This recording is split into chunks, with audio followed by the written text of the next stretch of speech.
जिले महबूबनगर के जड़चल्ला असेंबली हलके के राजापुर मंडल में आज जड़चल्ला रुकन assembly doctor C Lakshman Reddy के हाथों 46 लाख रुपए की लागत के तरक्याती कामों का इफ्तिताह और संगे बुनियाद अमल में आया और देही तरक्की प्रोग्राम का भी आगाज किया गया।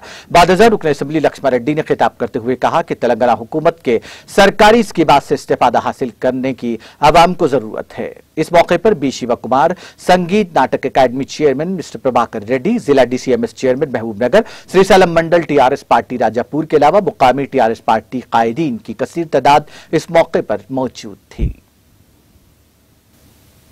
పల్లెలన్నీ పచ్చగా ఉండాలి, పరిశుభ్రంగా ఉండాలి, పల్లెల్లో ఉన్న ప్రతి ఒక్కరు సంతోషంగా ఉండాలి, వాటికి అవసరమైన అన్ని మౌలిక సదుపాయాలు ప్రభుత్వం కల్పించాలి, దానికి సర్పంచులు పనిచేయాలి, ఎంపీటీలు పనిచేయాలి, ఎంపీ అందరూ పనిచేయాలి, ప్రజలు కూడా భాగస్వాములు కావాలి, అధికారులతో పాటు ప్రజల భాగస్వామ్యం కూడా దాంట్లో ఉండాలి।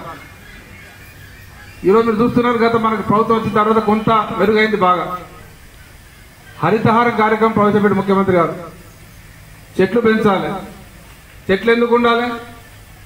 ఎన్నికటికి మనం ముసలిళ్ళంతా పెద్ద మనుషులంతా ఏడపోయినా చెట్టు పెట్టే వాళ్ళు పెట్టే చెట్లే పెద్ద పెద్దవి ఉన్నాయి, మధ్యన అందరు మర్చిపోయారు, మళ్ళీ ఇప్పుడిప్పుడే సౌ వచ్చింది।